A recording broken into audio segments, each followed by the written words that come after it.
လေ့ကျင့်ခန်းလုပ်ပြီးတိုင်းမှာကျွန်တော်တို့တွေ stretching လုပ်ဖို့လိုအပ်ပါတယ်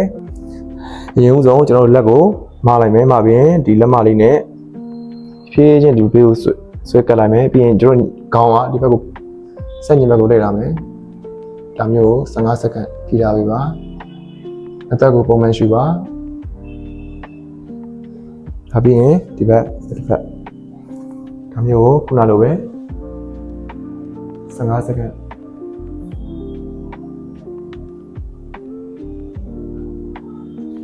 ပြီးရင်ကျွန်တော်တို့တွေဒီခေါင်းကိုတောင်ကိုကန်ရိုက်ပြီးတော့ညာဘက်ကိုဆောင်းလိုက်မှာဖြစ်ပါတယ်ဒါမျိုးလေး15စက္ကန့်လုပ်ပေးပါပြီးရင်စမ်းကျင်ဘက်ကိုလက်ပြောင်းပြီးတော့ဒါမျိုးကို15စက္ကန့်လုပ်ပေးပါပြီးရင်ကျွန်တော်တို့ထိုင်ချလိုက်မယ်ထိုင်ချပြီးတော့ကျွန်တော်တို့တွေချောင်းတစ်ဖက်ကိုဒီလိုဆူလိုက်မယ်ဆူပြီးတော့ခေါင်းကိုရလောက်လုပ်ပေးပါ15စက္ကန့်လောက်ဖြီးထားပေးပါ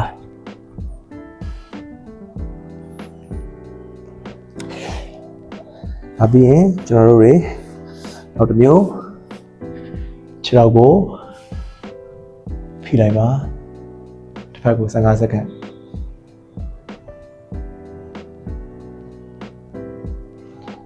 ပြီးရင်နောက်တစ်ဖက်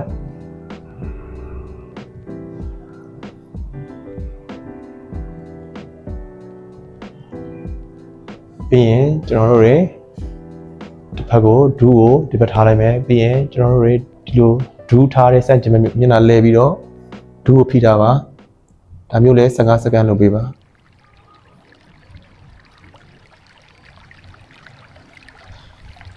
နောက်တစ်မျိုးကကျွန်တော်တို့ဒီဘက်ကိုစန့်ကျင်ဘက်ကိုလာပြီးတော့ဒူးကိုဒီဘက်ကိုဖိရမယ်ပြီးရင် open လဲရမယ်စန့်ကျင်ဘက်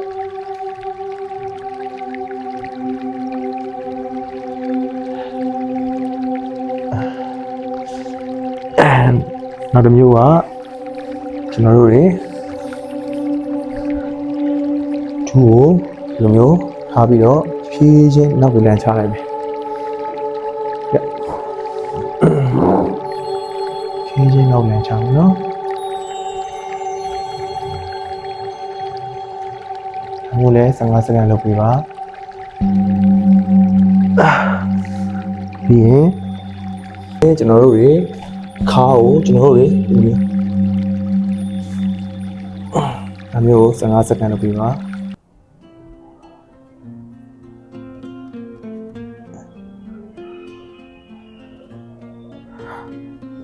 ပြီးရင်ကျွန်တော်တို့တွေဒူးကိုလှုပ်ထားပြီးတော့ကျွန်တော်တို့အရှိကိုဖိလိုက်ပါဒါမျိုးလေး15စက္ကန့်ရအောင်လုပ်ပေးပါပြီးရင်နောက်တစ်ဖက်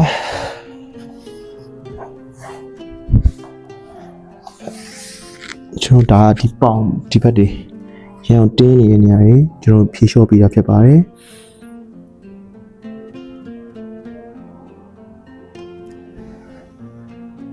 15စက္ကန့်လုပ်ပေးပါပြီးရင်ကျွန်တော်တို့တွေ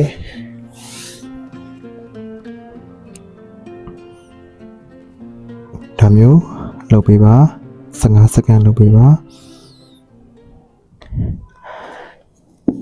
ကဲဒါဆိုရင်တော့ဒီနေ့ကျွန်တော်တို့လေ့ကျင့်ခန်းလုပ်တဲ့အားလုံးပြီးသွားပြီဖြစ်ပါတယ်အားလုံးပဲလိုက်ပြီးတော့လုပ်နိုင်ပါစေကျွန်တော်တို့တွေလုပ်ပြီးသွားပြီဆိုရင် done လို့ရေးပေးပါ